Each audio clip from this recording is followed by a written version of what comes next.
தங்கக்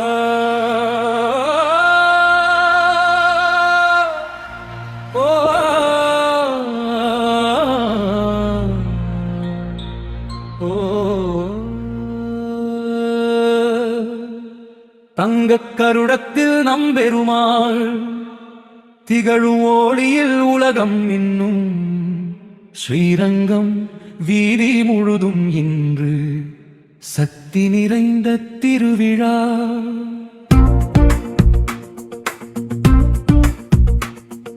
நம்பெருமாளே நாதா, நாதனே என் தேவா, கருட சேவை தரிசனம் என்று கோடி புண்ணியம் தருவாயே. கருடன் மேல் கம்பீரமாக காட்சி தரும் அந்த நேரம் பக்தர் உள்ளம் மலர்ந்து போகும், மர்மனமானந்தம் பொங்கும். அரங்காரங்கா நாதா, அன்பு தரும் தேவா, தங்க கருட சேவை நாளில் தெய்வ அருள் பொழிவாயே. வீதிகள் முழுதும் தீபம் போல விழக்கோலம் பூண்டு நிற்கும், ஒரு பார்வை உன்னை கண்டால் உயிர் முழுதும் ஒளி நிறையும். விண்ணில் பறக்கும் கருடன் போல வீதி முழுதும் மொழி பரவும். நம்பெருமாள் வந்தாலே இன்று நாடு முழுதும் ஆனந்தம். சரணம் சரணம்.